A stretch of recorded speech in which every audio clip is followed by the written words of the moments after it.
Hello, and welcome back to Disputed. I'm your host, Ted Brooke. And I'm Erin Brown. Today, we are delving into the world of administrative law. Yes, we will be discussing two Supreme Court of Canada decisions today, Auer and TransAlta. They were released in November of last year and clarified the legal framework for how Canadian courts review regulations, or subordinate legislation, as our guests might refer to them as. Erin and I are very excited for this conversation today. To talk about this new development, we're joined by Jean-Simon Schoenholz and Christopher Guerreiro. Jean-Simon is a partner in our Ottawa office. His practice focuses on public and administrative law and appellate advocacy. He regularly appears before the federal courts and the Supreme Court of Canada, often to challenge government and agency decisions. And actually, we've worked on some in the trade space together. Chris, meanwhile, practices dispute resolution and litigation with an emphasis on high-stakes cases involving intellectual property, administrative law, and other issues affecting regulated industries such as life sciences and tech. Chris, Jean-Simon, welcome. Good to have you both today. Yeah, great to have you both. I'm going to open up with a question. Either of you can answer it.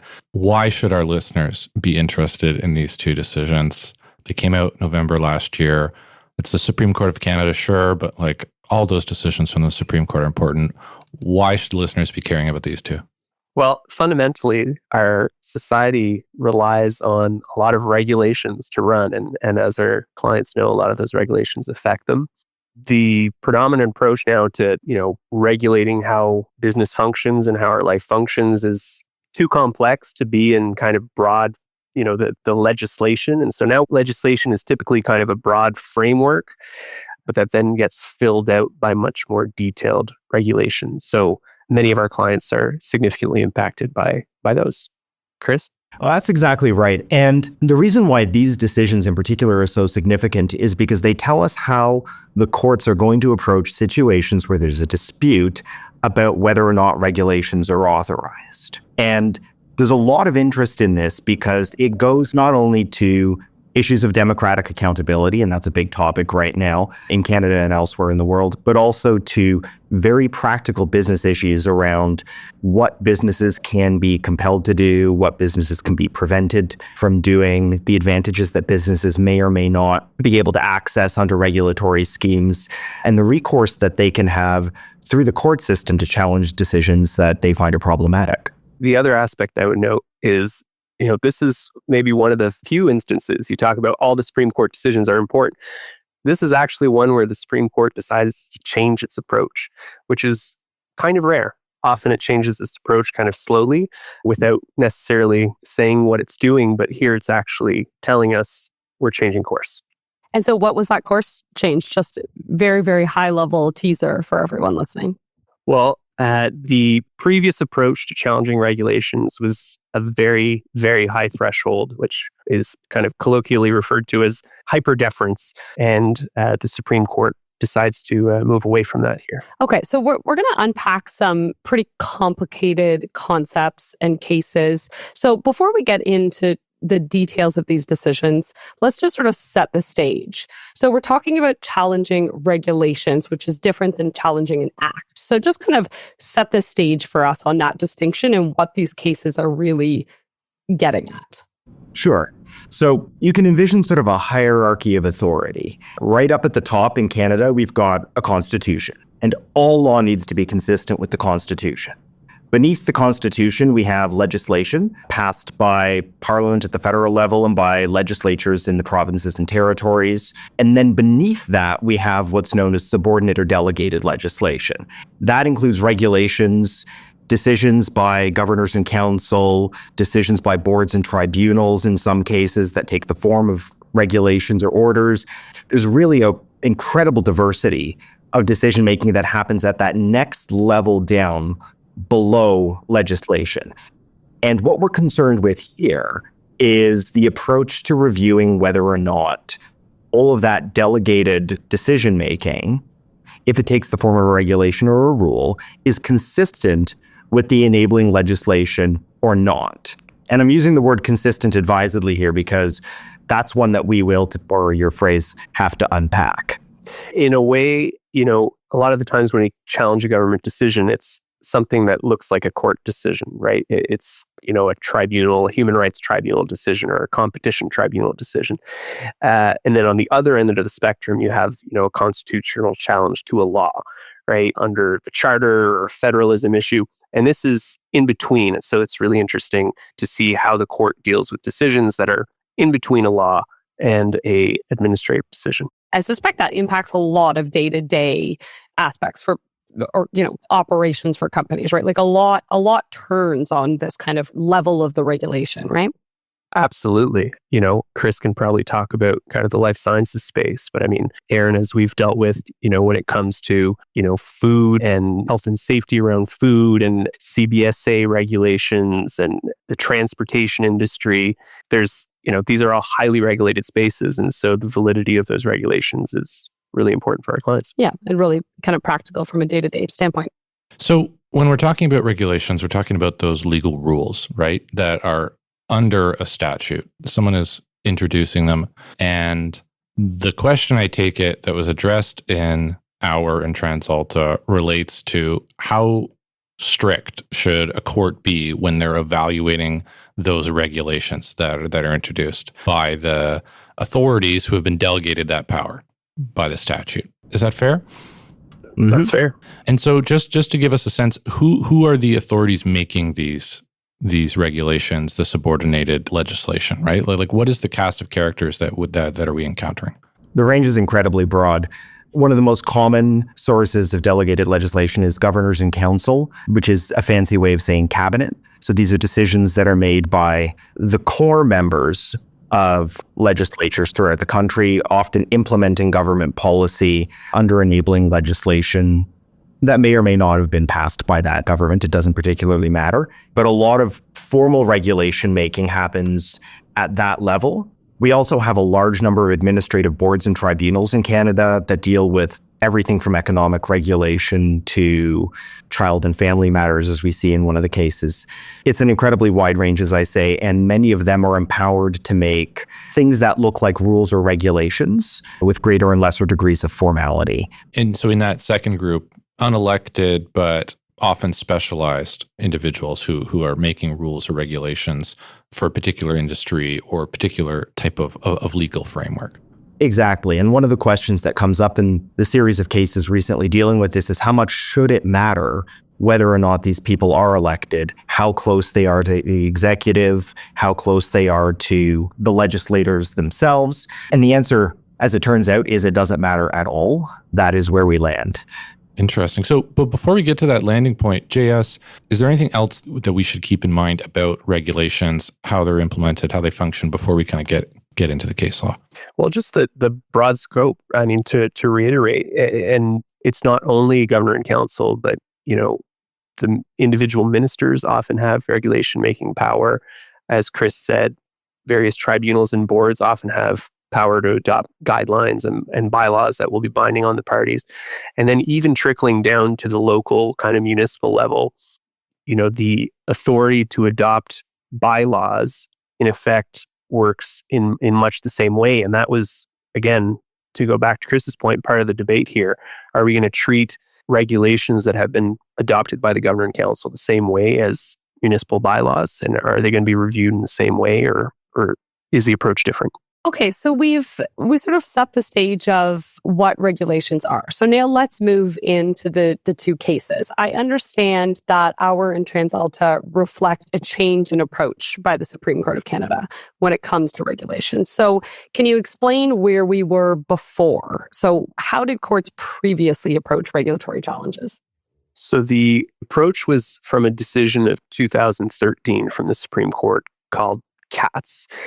Cats the musical, exactly. Cats with a Z. Cats with a Z. All right. And what the Supreme Court said in Cats is it kind of set out a number of principles that were specific to challenges to these kind of decisions. The most significant of them being, we're only going to intervene, we're only going to strike down these regulations where it's established that they are irrelevant, extraneous, or completely unrelated to the objectives that Parliament or the legislature has set out in the statute.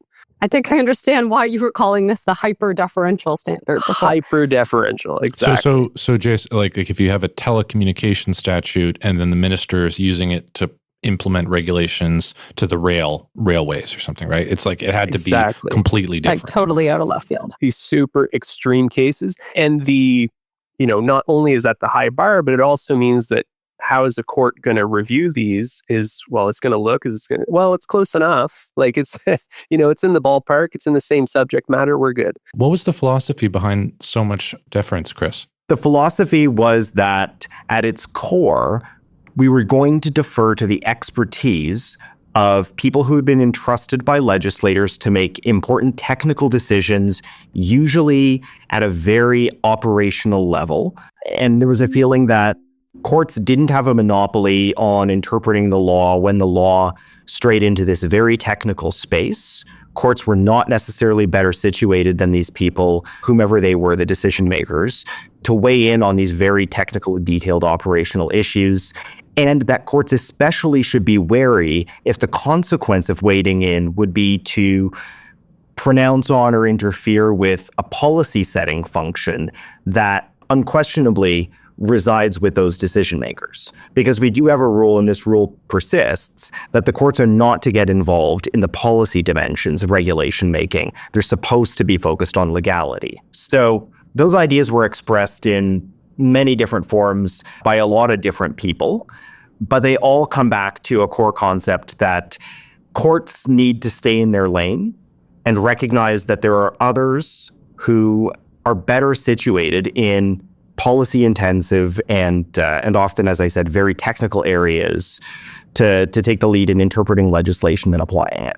Was it also a hyper-deferential standard with respect to an individual decision made under a standard or under an act or legislation of some sort, as opposed to a regulation? I think this is actually a good tie to Vavilov, JS. Exactly. So in 2019, the Supreme Court in Vavilov set out the approach to the review of administrative decisions more broadly. So including the type of decisions that I referred to earlier of, an administrative tribunal of some kind or a government decision like CBSA or Transport Canada. Exactly. Or, we've talked a lot about the federal level, but, at the provincial level as well. Provincial level as well, yeah.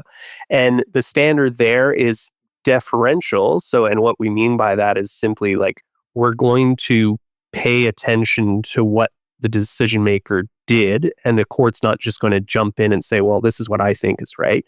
They're going to say, well, have they reached, and the standard is reasonableness, right? So have they reached a reasonable decision in light of the law and the facts? And the rationale for why in Katz we went a step further, I think, from really deferential to hyper-deferential. Exactly, is because we're recognizing, well, there's a high degree of policy content involved in the decision. And so the court is not well placed to assess that piece of it, so to speak. So there's the idea is that there's more policy in the regulation than in the individual decision made under the...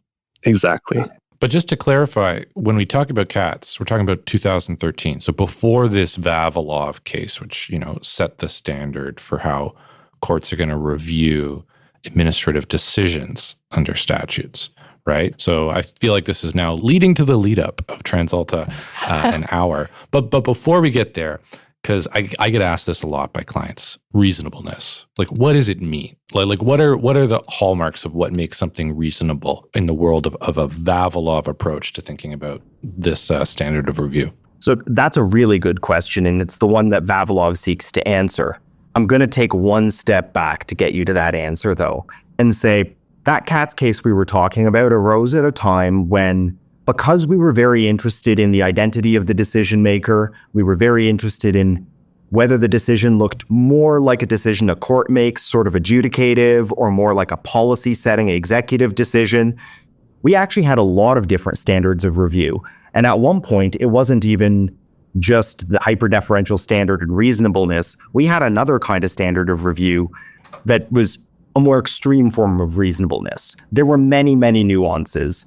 And in 2019, in Vavilov, the Supreme Court swoops in and says, we're going to stop doing all of that. This is too complicated. It's leading to incoherence in the law. We need something that is simple, straightforward, and that applies to all administrative decision-making. So we're operating against that backdrop where it used to really matter who made the decision, and Vavilov says it doesn't matter at all anymore. Vavilov says we're just going to look for two fundamental kinds of flaws in decision-making to determine whether or not the decision is reasonable. And the first one is whether there's a failure of rationality internal to the reasoning process. So the court is going to look for in the reasoning process a chain that it can follow to understand, yeah, okay, I get how you got there from where you started. I can see your thinking. It's rational, right? Exactly. And the second one is to look at whether the decision is untenable in light of the factual and legal constraints that bear on it. And that is at least as big as it sounds as a concept. What the court is going to do is consider all of the different factors that the administrative decision maker should have been looking at to inform the decision. And that will include things like the enabling statute. It'll include things like prior decision making of the administrative decision maker because we value consistency. It will include evidence that maybe was presented to the extent that evidence is relevant to the decision. But ultimately, what the court's concerned about is ensuring that in addition to having a reasoning process that makes sense, the decision maker throughout that reasoning process and in the outcome has stayed within these so-called constraints. Yeah. And so, JS, anything else you'd add on reasonableness before we kind of move forward? Yeah. I'll give you my dartboard analogy, which is the one I share with my admin law students when I teach admin law. When we do a normal appeal, for example, and the Court of Appeal has to decide if the lower court was correct on a question of law, the correctness standard, that's, you got to hit the dartboard, you got to hit the bullseye. Reasonableness is you've got to get somewhere on the board, I'd say. If the administrative decision maker is somewhere on the board within the range of options, can't be making holes in the drywall, but if you're on the dartboard, the court's not going to jump in and interfere with your decision.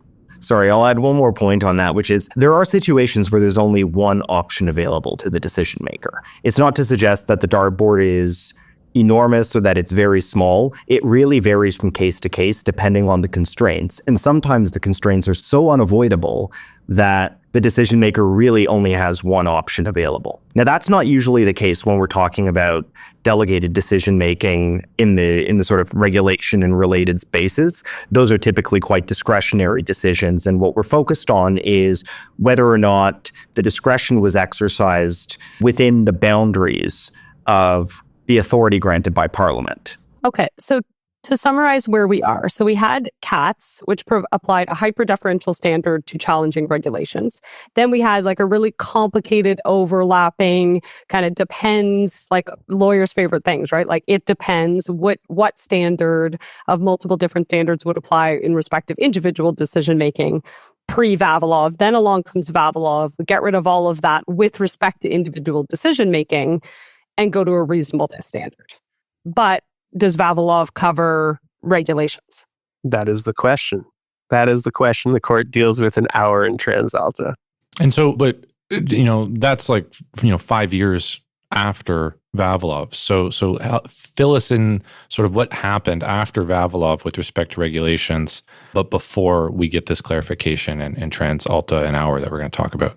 So we have a bit of a back and forth between various courts of appeal on what the right approach is when it comes to challenging regulations. So I'll speak to a bit kind of the court that wanted to preserve CATS and said, hey, we should keep this hyper-deferential approach is notably the Alberta Court of Appeal, which is where both TransAlta and Auer came from. That's where they came up.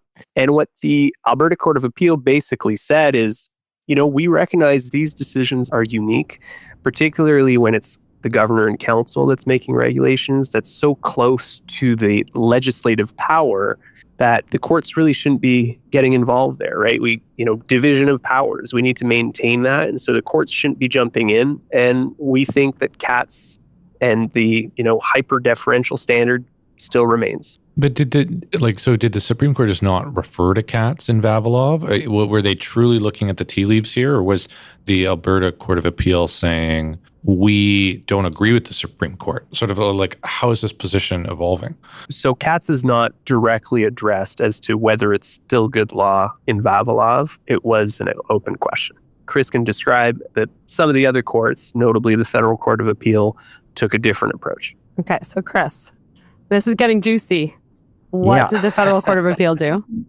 I mean, it was juicy. It was as close to drama as you get in the world of administrative law, especially at the appellate level. And for our listeners, Chris, what's the hierarchy between Alberta and Federal Court of Appeal, especially for our U.S. listeners? So our federal courts sit at the same level as our provincial courts within their respective areas of jurisdiction, and they all feed up into our Supreme Court. So the Federal Court of Appeal sits at the same level as the Alberta Court of Appeal. The two of them were having a bit of a disagreement. They don't bind each other. And we found that they were actually in dialogue with each other through their decisions over a number of years about what to do with Vavilov. Because as JS said, in Alberta, the Court of Appeal had gone the direction that Katz survived, and there were puns in there. I'm not going to use them. Well, cats have 9 lives, right? So every publication on these decisions. On the other hand, we had the Federal Court of Appeal first in a decision called Portnov, and then again in a case that I was involved with called Innovative Medicines Canada, and there were others as well, saying Vavilov is actually very clear. Vavilov is a reset for all of admin law. Vavilov is a new approach to reasonableness review and a declaration that reasonableness review applies everywhere. It's a flexible concept, flexible enough that it can be used not only for tribunal decisions and sort of very judicial looking stuff, but also for all of this regulation making stuff. And the court says those same tools, looking at internal rationality and coherence of the decision, looking at the constraints, especially focusing on enabling legislation as a constraint, because that is the main one when you're determining whether or not the delegated authority was exercised in accordance with the law. All of those concepts work perfectly well, and we don't need Katz any longer. We don't need other legal theories or standards when we have the Vavilov approach to review of administrative decisions generally, whether it's a decision of a tribunal or a decision to write a rule or a regulation under an act. Exactly. And so the Court of Appeal, the Federal Court of Appeal took the view Vavilov was very much intending to get rid of all of the many different standards that we talked about, bring coherence to the law by having a single standard, and there was no reason to preserve this one little island of hyper-deferential review. It would have been the only remaining area with its own unique standard of review. And there was just no doctrinal reason to do it in the view of the Court of Appeal. A hyper-deferential island in a sea of reasonableness. Yeah. Oh, I like that. Chris is making a compelling point, and that's probably because the Supreme Court ultimately comes down on that side. But Jess, what would you say? Don't give it away, Ted. Yeah, spoiler for anyone who hasn't read any or heard of these probably decisions. Listened to our introduction of this episode. But Jess, give us the counterpoint, right? Why was it important to preserve Katz as an island outside of the Vavilov framework? I mean, I think that it comes back down to division of powers, right? And the executive, which is, would comprise the ministers and the governor and council making many of these regulations, they shouldn't be under close scrutiny from the courts, right? They should be allowed to do their job and adopt whatever regulations that broadly fit within the purposes of the act that grants them the power to do so. And they shouldn't constantly be second-guessed by the courts in doing so. The legislature sort of, was elected, they passed a law, and in that law, they delegated the authority to someone. So let them implement that will of the people sort of approach. Okay, so let's freeze in time for a minute. So we have Katz and we have Vavilov, but we don't yet have Auer and TransAlta. Why does this actually practically matter to our clients, to a GC who's thinking about a regulation that impacts something operationally day-to-day to them? Like what would be the practical difference at that moment in time between our hyper-deferential island or our sea of reasonableness? It matters because the first question, when you're doing your government relations work and you see that it's not going your way and that the government is going to adopt a regulation or something that is unhelpful to your business. When you're considering your legal options, the first question is like, what are my chances of success? And quite frankly, under CATS and under the approach endorsed by the Alberta Court of Appeal, the answer was pretty slim indeed. When you mean success, you mean success at actually knocking challenging a regulation. Okay. Yeah. And we have, some examples and there's some that came up in the pandemic during this in-between time.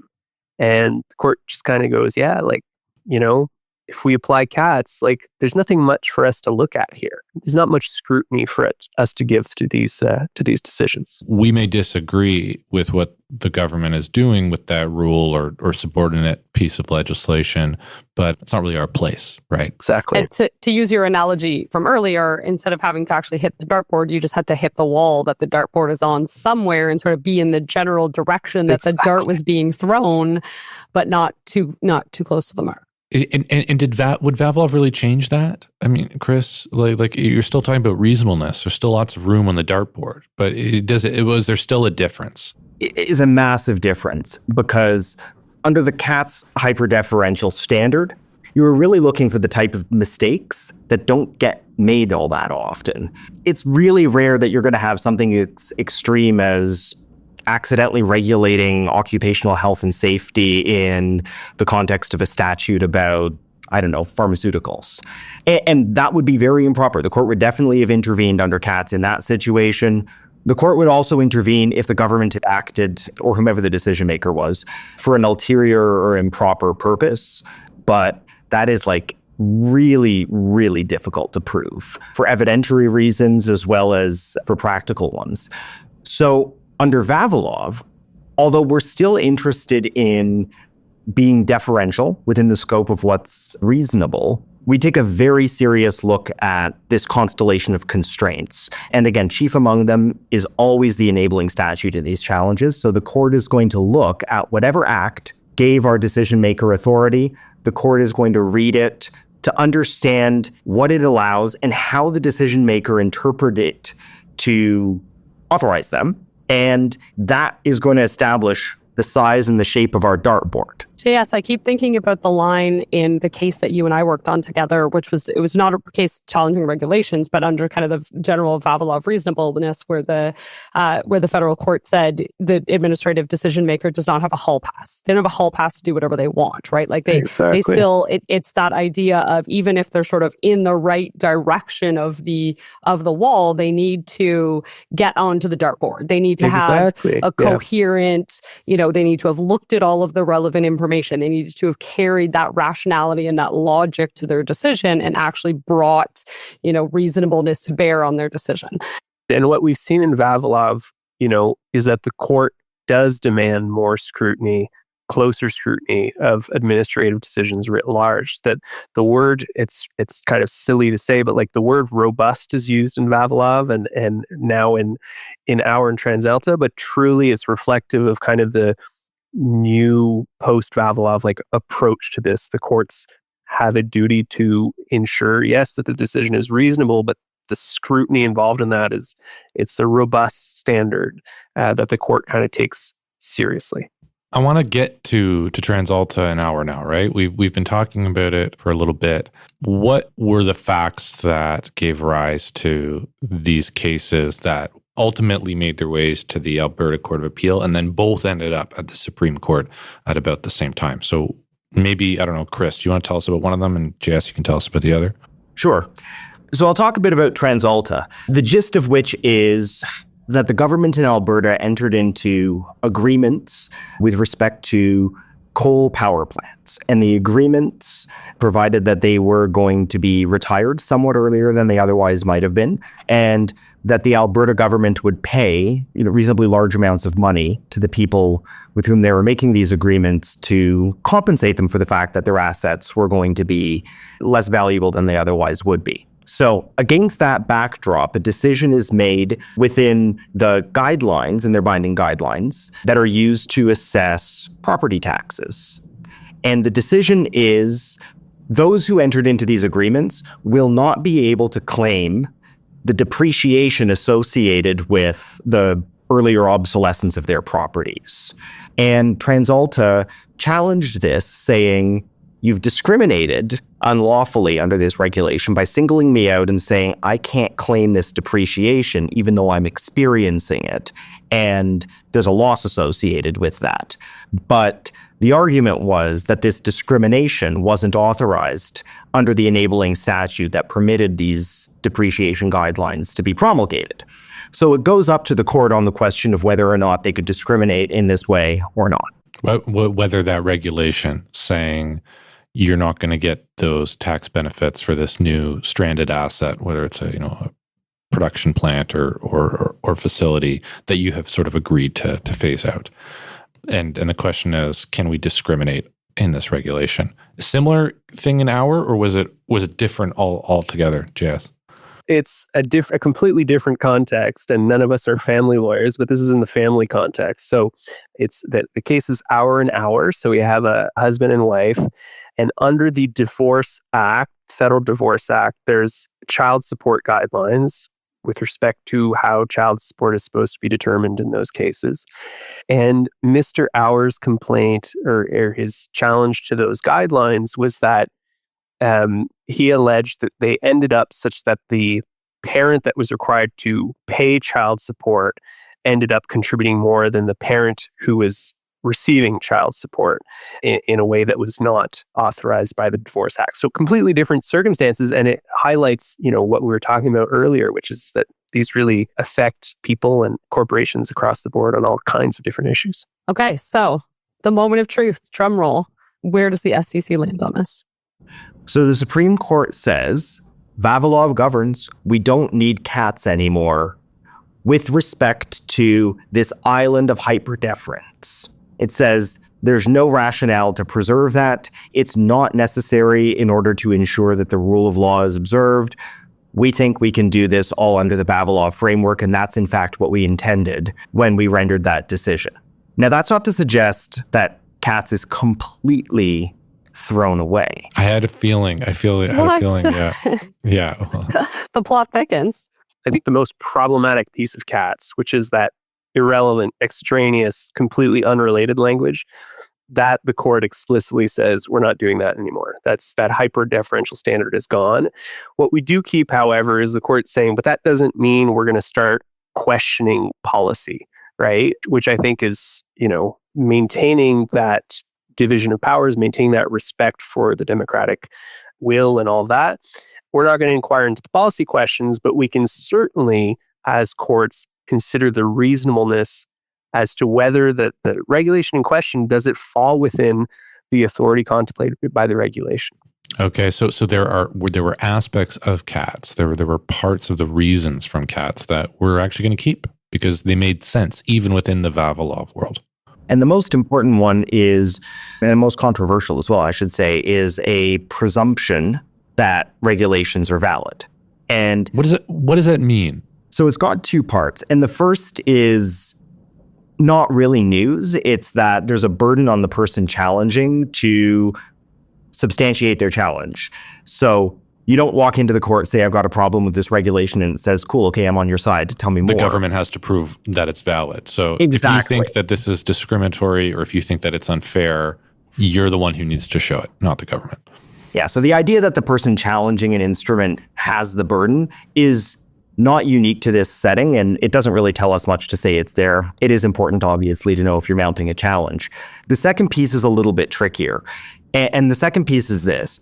The court will approach the interpretation of a regulation and an enabling statute in a way that seeks to reconcile the two, that seeks to avoid a clash between the two. So the court is not going to adopt the most extreme interpretation of the regulation on the one side, the most extreme interpretation of the legislation on the other side, and then say, well, I think that there are some problems with the Venn circles here. They don't quite overlap. And I think I have to strike this down or prune it back a bit on that basis.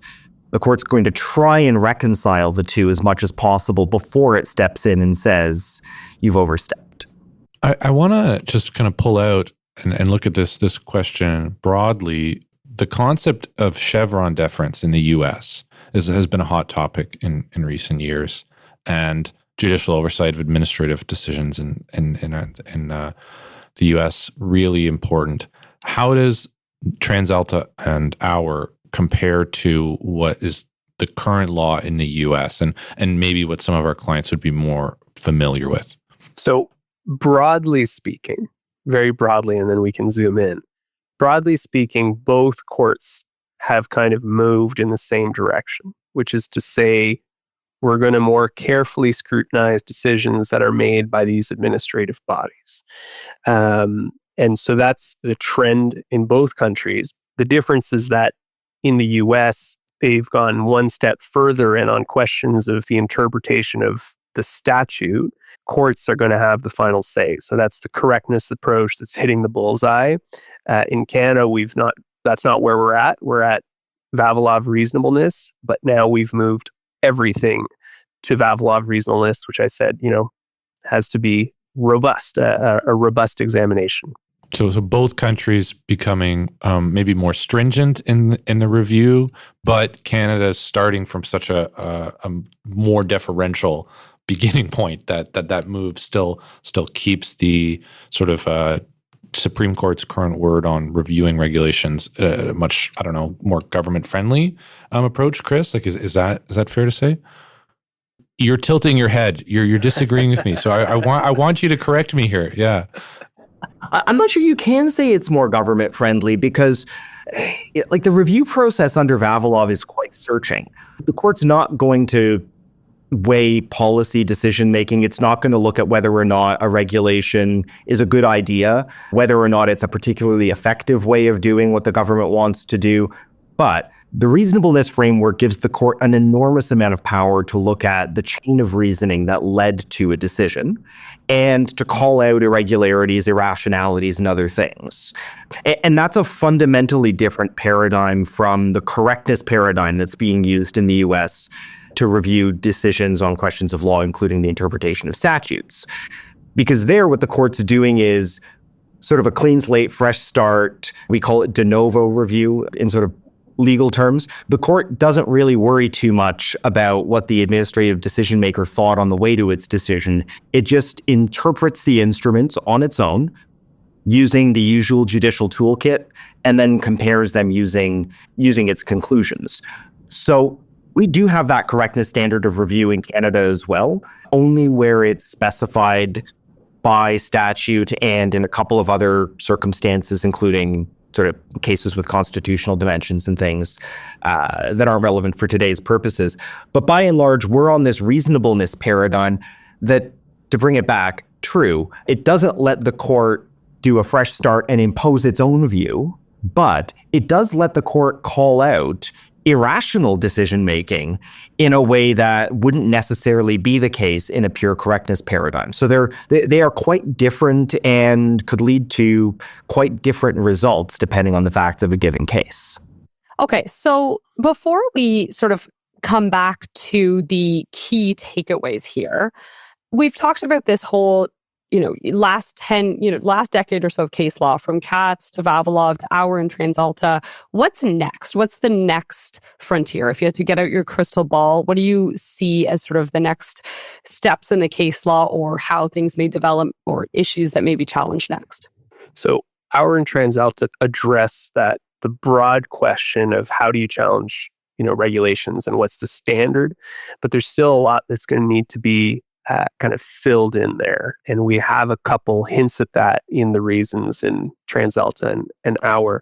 One of them that's interesting is Supreme Court talks about how normally the court's not going to look at the consequences of the regulation, because that kind of goes to policy, right? Which is a no-go zone.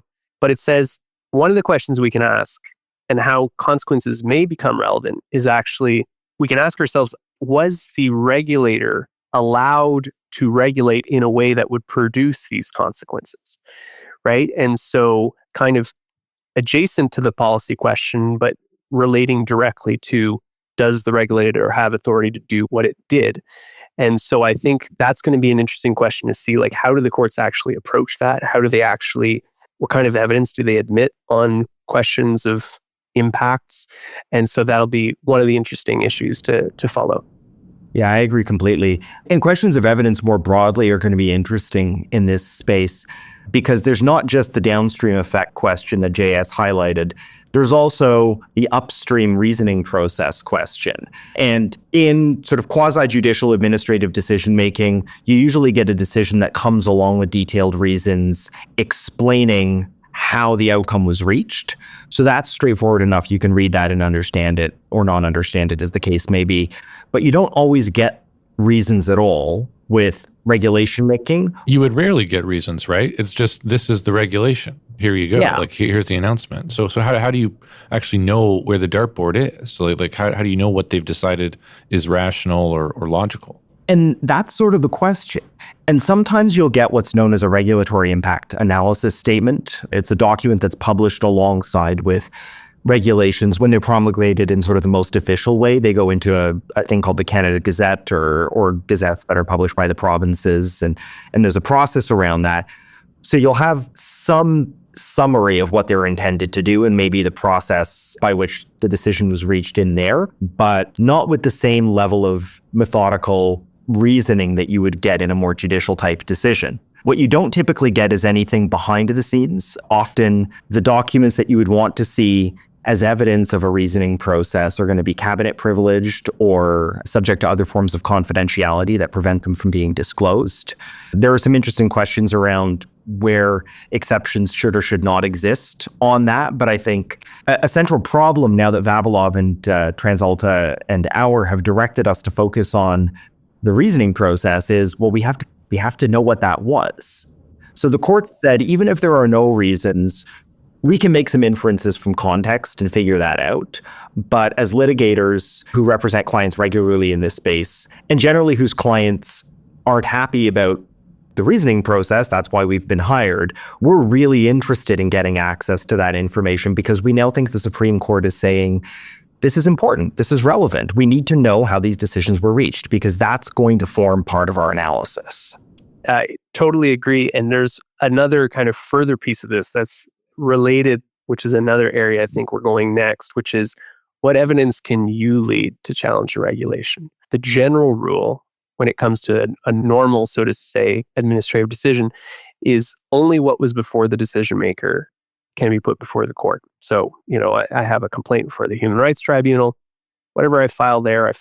And then if I challenge that decision to the court, well, the same file gets transferred to the court, right? And you don't get to bring in evidence to the court that wasn't before the tribunal. Exactly. Because if I could, then we'd be doing something other than judicial review, right? We'd be doing a whole new kind of challenge. The question when it comes to regulations is more tricky, right? Because nobody's making submissions to the minister or the governor and council about the regulations, and there's no formal hearing process. And so, in a way, the minister, the governor and council is considering nothing, but also considering kind of everything, right? So could you almost file an expert report of kind of the state of whatever it was in the industry and say, well, they didn't have this specific expert report in front of them, but this expert report is just telling you, court, what they should have known was already the situation in the industry. Exactly. So I think as we probably see more of these challenges coming in light of the decisions in Auer and TransAlta, we're likely going to see more development around the procedure and the evidence and the strategy that's available to us to challenge those types of decisions. So how were the appeals in TransAlta and Auer actually decided, applying the Vavilov framework to the regulations? So in TransAlta, the court decides that the regulation was reasonable. And the court does that by looking at the payments that were already made to TransAlta at the time of the agreement we talked about. You remember it was an agreement to do with power plants and when they would be retired. And so there were payments at that time.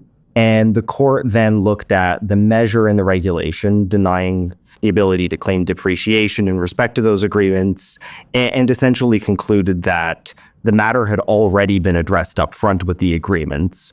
And because there was a concept within the enabling statute that the depreciation rules should be equitable, the court thought it was equitable not to allow the depreciation to be taken into consideration. Okay, and JS, what about Auer? Same result. So Mr. Auer is stuck with the child support guidelines, and for much the same reasons, right? That the court finds, well, the statute that grants under the Divorce Act, the powers to enact these guidelines, very broad with respect to this power. And I think that highlights, this is a significant change, but it will remain challenging to challenge these types of decisions, because often the wording in the statute is very, very broad and gives whoever, the governor and council, the minister, broad powers. But that's not the case for all regulation-making powers, and some are more constrained and some are more specific about the steps you need to take or the types of regulations you can make. So it does really depend, but here, broad power, they're fine. Okay, so you've already started to, I think your answer is kind of already alluding to this, JS, but what are the takeaways? You have 1 minute to sort of summarize the takeaways to these two cases and sort of the development in the law. What's the takeaway? So I would say the takeaway is, for businesses operating in a highly regulated space, you need a strategy that deals with both the contents of the policy and the way that it's going to be implemented. The contents of the policy is going to remain something that you work on through GR, PR, and related functions, through consultations to the extent that those are available. Consultation submissions are going to be massively important, in part because they can help to create a record in the event that there's a judicial challenge. But companies should also be aware that to the extent that the policy conversation doesn't go the way they want it to, there is a legal angle, and it's a strong legal angle following Vavilov and following these two recent cases, TransAlta and Auer, to look at genuinely problematic regulations that are an overreach, that go beyond what the legislators intended for our regulators to do. So it won't be applicable in every case, but it's something that is very much worth exploring with counsel, because with careful attention to the enabling legislation in the context, there may be real issues. There may be real issues that could arise as simply as because the government did something expedient. JS, what do you think? Yeah, I mean, I think my takeaway is very, very similar, but maybe I would boil it down to, your previous understanding of your options when it comes to regulation may be a bit different now, right? Certainly GR work is going to be very important up front, but there's more of an option now to explore if you get to the end of the road and it's not the result that you want. And certainly on our end as external counsel, whereas my recommendation previously would have probably always been, this is not going to work. We can try, but it's going to be extremely challenging. It's going to be different now, and there's going to be more cases where this may make more sense. Great. Well, thank you both for this educational conversation. I've learned a lot, and we really enjoyed having you on. Yeah, thanks, guys. Thank you both. Thanks. So, Aaron, what did you think of that episode? So I actually thought it was really interesting. And that's, I think a couple of 4 lawyers sitting around talking about like nitty gritty developments to the case law.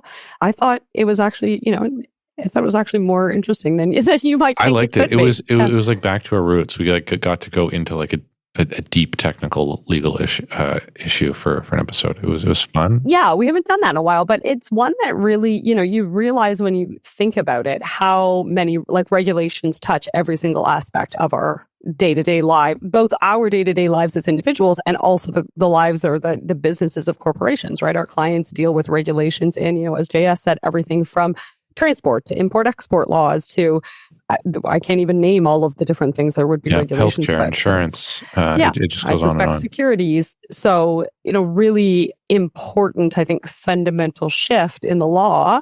And we may see a lot more cases coming up in this, given that this, standard, I think JS's advice is he would be much more inclined now to tell a client that it's worth bringing a challenge forward, given this new standard. So we may see more in this space. Yeah, exciting. Awesome. For everyone listening, hope you enjoyed, and check us out wherever you get your podcasts. Bye.